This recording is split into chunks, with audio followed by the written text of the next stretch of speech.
Débrief à froid de l'élimination du Real Madrid en Champions League, en quart de finale de Champions League face au Bayern.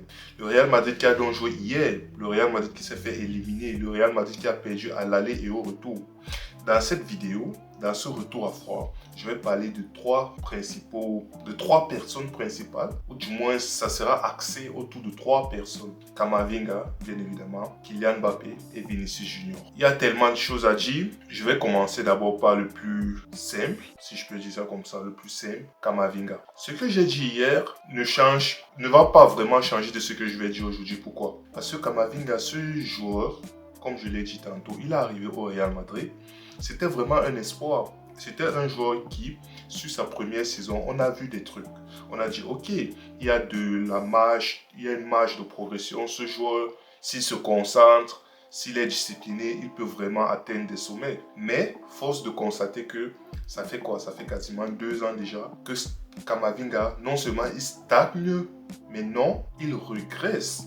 Et aujourd'hui, ces derniers temps, je sais même pas, ces 3, 4, 5 derniers temps, qu'est-ce qu'il dit, ces 3, 4, 5, 6 derniers mois, non seulement il a perdu sa place au profit de Pitache, un jeune qui sort du centre de formation, il a perdu sa place face à un jeune qui n'avait aucune expérience professionnelle au haut niveau, rien du tout.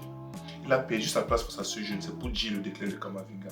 Et même lorsqu'il a la chance de redorer son honneur, de retrouver son honneur, de redorer son blason, tout ce que vous voulez, de gagner en crédibilité, qu'est-ce qu'il fait? Ses performances sont insuffisantes, parce qu'il faut le dire. Ce n'est même pas faible, c'est insuffisant en fait. Le Camavinga, tu le fais rentrer dans ce match. Il entre dans un match, oui, c'est un match à haute intensité, oui, c'est un match où la qualification en demi-finale est en train de se jouer. C'est un match où il entre. Sur l'ensemble des 2 matchs réunis, le score, c'est égalité parfaite, je crois, 4-4 sur l'ensemble des 2 matchs. Donc là, il n'a qu'à se gérer. Il n'a qu'à se gérer. On ne te demande pas de faire l'exploit, on ne te demande pas d'aller marquer le but, on te demande juste de te gérer. C'est tout ce qu'on demande à Camavinga. Sa première faute, comme je l'ai dit tantôt, son carton jaune, ok. Il annihile une action de jeu, oui, la défense du Real n'était pas replacée, ok, ça arrive, ce sont des fautes habituelles, on comprend. Maintenant, il prend un carton jaune suite à cette faute qui est tout à fait normale. Dès cet instant, tu sais que tu as le carton jaune. Tu sais qu'on est dans un match à haute intensité. Tu sais qu'on est dans un match à haute tension. Tu sais qu'on est dans un match crucial où la qualification en demi-finale se joue. Tu fais la faute sur Harry Kane. Il n'y a pas de souci. Parce que là, je vois plein de gens essayer de revenir sur la faute sur Harry Kane. C'est une faute classique, normale. Il n'y a pas de carton sur ça. Maintenant, derrière, c'est la balle qu'il prend. Tu as déjà un carton jaune. Lorsque tu as un carton jaune, tu fais tout pour ne pas te retrouver dans le viseur de l'arbitre, surtout à ce moment du match, surtout à cet instant, surtout dans cette configuration, c'est ça le mot. Tu fais tout pour ne pas te retrouver dans le viseur de l'arbitre. Il prend la balle pour perdre le temps.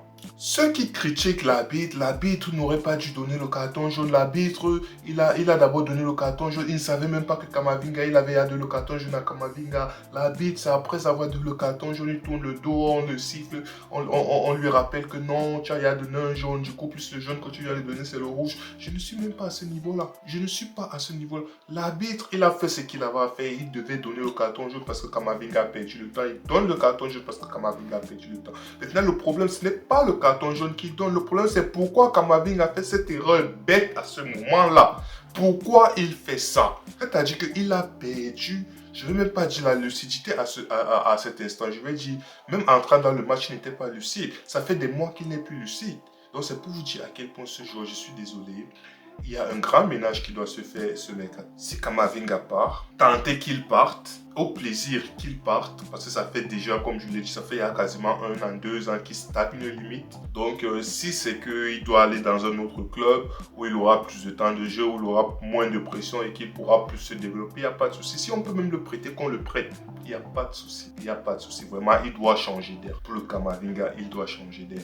Son carton rouge, je ne vais pas dire nous a coûté le match parce qu'il y a eu un ensemble de choses, mais c'est son carton rouge qui a vraiment été la goutte d'eau qui a débordé le vase en fait. Le vase était déjà plein, Mais le carton rouge de Kamavinga, c'était la goutte d'eau qui a fait tout exploser. Donc, Kamavinga, merci pour tes services, mais Kamavinga, si tant est que demain il doit partir, il doit être transféré. Ouais, c'est un potentiel, mais chaque chose a une fin. Maintenant, revenons sur le cas Vini. Suite à la fin de match, je vois une vidéo qui tourne beaucoup en disant comme quoi Vini, il insulte Bellingham parce que Bellingham lui demande la passe. Déjà, il y a deux choses que je veux mettre au clair. Tous les gens là, tous les footix là qui disent « Ah, vous voyez Vini, vous voyez le comportement de Vini. Oui, c'est pour ça que Vini, il fait du mal à l'équipe. Oui, c'est son attitude. Oui, c'est Vini, oui, c'est Vini. » Mais vous n'êtes pas... Il y a un boulon qui ne tourne pas dans votre tête, en fait. Déjà, je suis sûr que la plupart de ces gens, ce sont des gens qui n'ont pas joué au foot.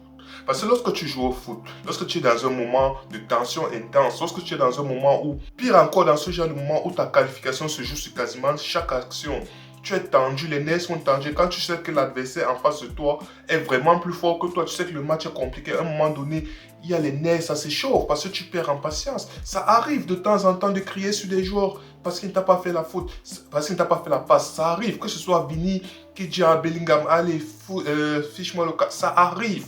Ça arrive, mais ça ne veut pas dire que ces joueurs-là qui vont se voir 5 minutes plus tard, ou bien si Vini a une action 5 minutes plus tard, il ne va pas donner la passe à Bellingham parce qu'il va se rappeler que Bellingham m'a dit, comment dire, il m'a demandé la passe et je l'ai insulté, ou bien si Bellingham plus tard, il a l'occasion de donner la passe à Vini pour que Vini marque le but qui nous qualifie, il ne va pas donner parce qu'il va se rappeler que bon, il m'a dit fiche-moi le cas. Non!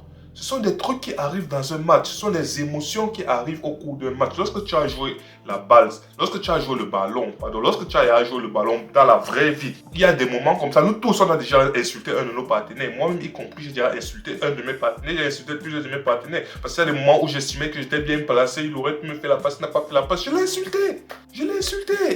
Il y a des moments où moi, j'estimais que, ok, le jeu ne permettait pas ce que je fasse la passe. Mais lui, il insiste que fais-moi la passe, alors que c'était impossible. J'ai dit, allez, fiche-moi le camp. Ça arrive. Vini dans cette position. Vini déjà, qui part en duel avec Upamecano, qui a bien défendu. Maintenant, Vini, le fait qu'il se soit projeté extrêmement rapidement, il était seul. Oui, Bellingham a fait la course. Mais Vini, à cet instant-là, dès l'instant où Upamecano a bien défendu, quel était le but de Vini? Vini n'avait aucune passe à faire pour Vini. Bellingham qui se plaint que fais-moi la passe. Vini, regardez la vidéo.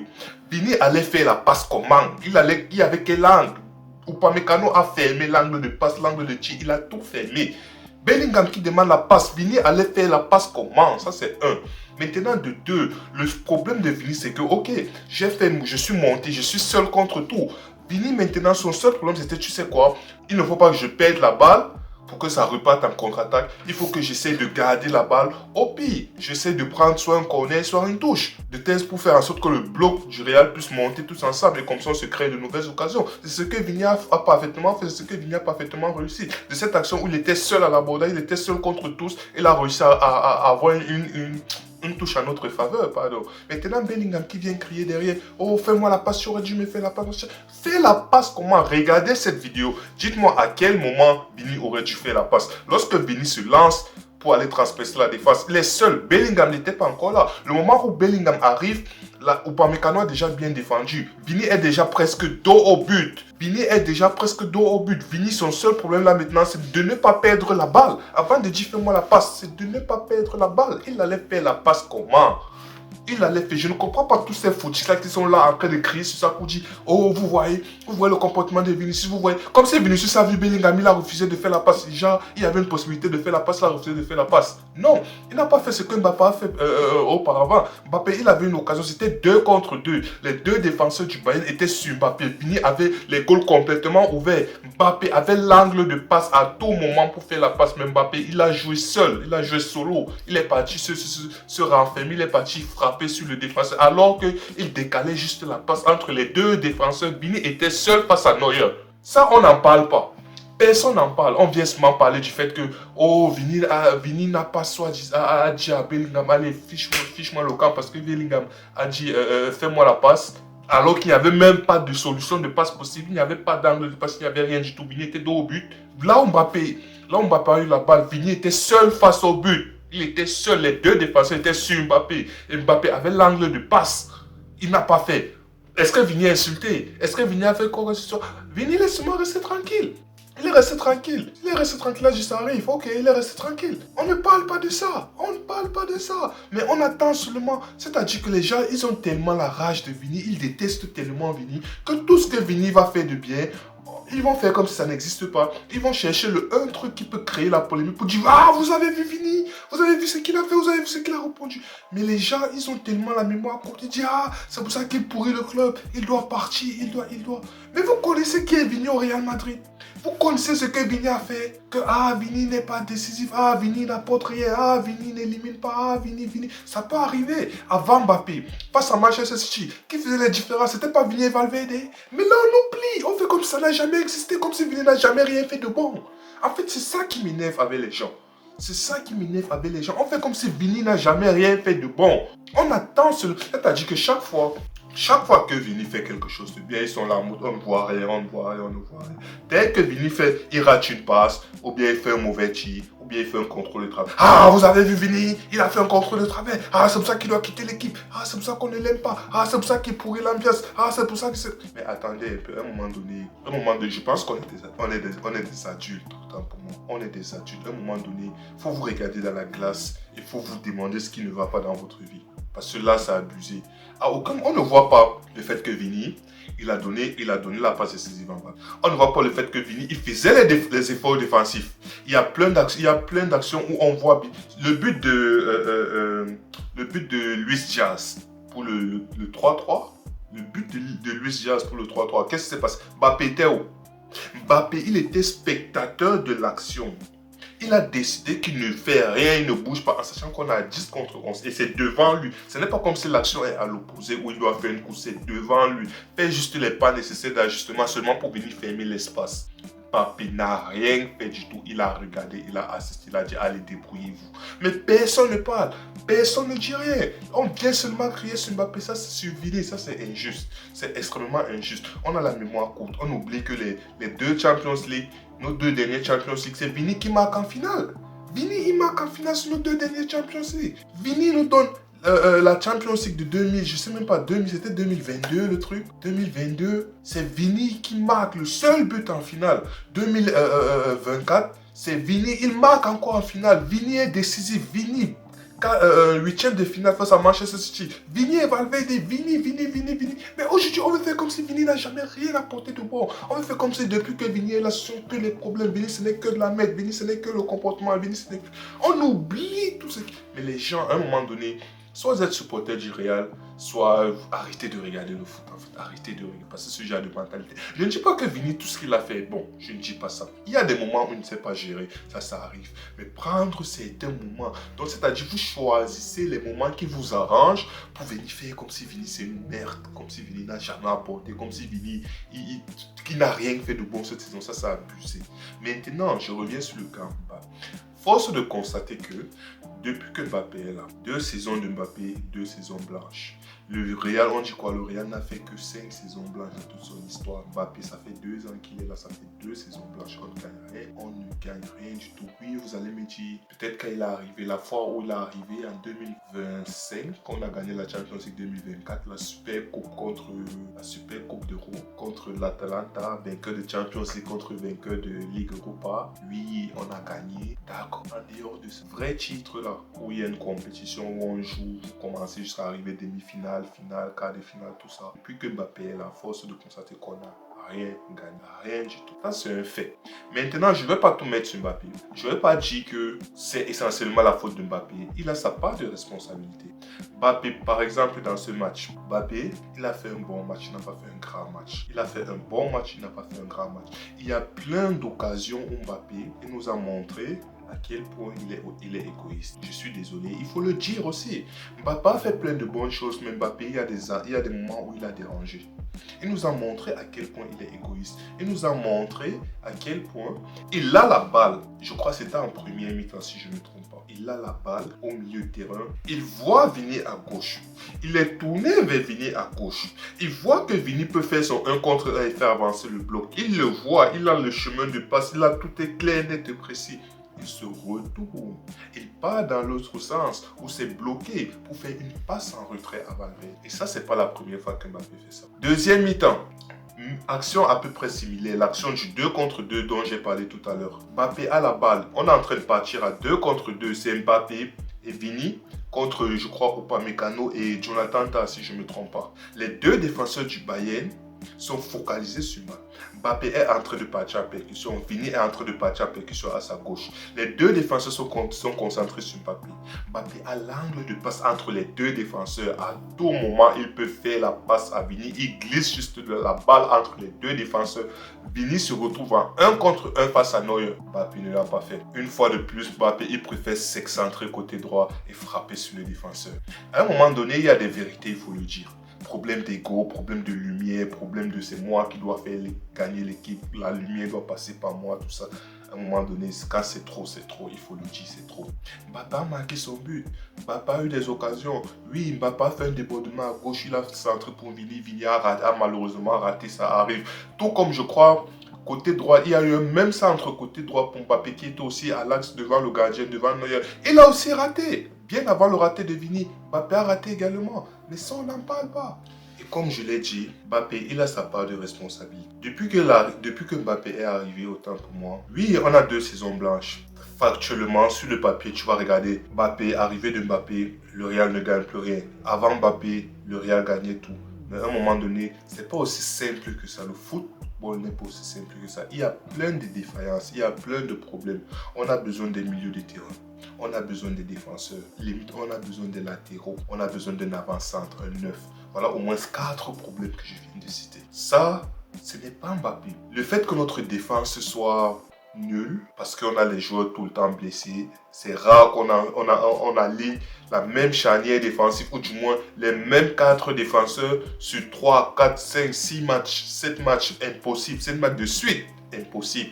On doit toujours inventer, on doit toujours bricoler, on doit toujours changer. Et vous voulez que les joueurs aient des automatismes comment? Pourquoi? Parce qu'il y a des joueurs qui se blessent, parce qu'il y a des joueurs qui n'ont pas le niveau par moment, parce qu'il y a des joueurs qui ont des cartons rouges. Tu connais tout le temps en train d'improviser. Il nous faut au moins 2 nouveaux défenseurs centraux. 2. Maintenant au milieu de terrain, depuis le début de la saison, on le sait qu'il y a un problème, un énorme problème au milieu de terrain. On sait qu'il n'y a pas ce joueur qui fait la transition entre l'attaque et la défense. Il n'y a pas ce milieu créatif là, c'est son rôle. On n'a que des box-to-box, que ce soit Tchouaméni, que ce soit Camavinga, que ce soit Valverde.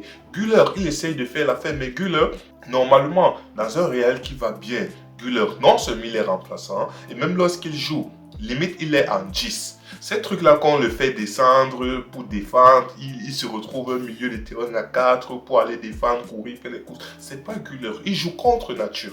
Maintenant, vous allez venir crier sur le petit gars. Il est nul là, il a les performances. Vous ne le mettez pas dans les meilleures conditions de faire en sorte qu'il utilise son maximum. Son potentiel au maximum. Vous ne l'utilisez pas au maximum de son potentiel. Et maintenant, vous vous plaignez. Ah, Güler. C'est normal. C'est comme si tu prends Mbappé aujourd'hui, tu le mets au milieu de terrain. Tu le mets au milieu de terrain, tu y as les joueurs. Et quand il est dépassé, vous dites, ah, vous voyez, il est nul. Mbappé, moi, je ne suis pas d'accord pour ceux qui disent, ah, c'est Mbappé qui doit aller jouer à gauche. Vini doit être sur le banc ou bien Vini doit se chercher. Non. Vini a prouvé que le côté gauche, c'est son côté. Que vous le vouliez ou non. Ne faites pas comme s'il y a des matchs cette saison où Mbappé, quand il a joué à gauche, chaque fois qu'il a joué à gauche, il était bon. Non, je suis désolé. Il y a des matchs qu'on a commencé, Vini était sur le banc, Mbappé était à gauche. On n'a pas vu la lumière, on n'a pas vu l'étincelle, on n'a pas vu tout ce que vous voulez nous faire croire là. Non, mais comme je disais, déjà, il faut arrêter avec cette histoire de non. Mbappé doit aller jouer à gauche, Vini doit être au banc ou bien Vini doit se débrouiller. Non. Si un joueur doit chercher sa place, c'est Mbappé.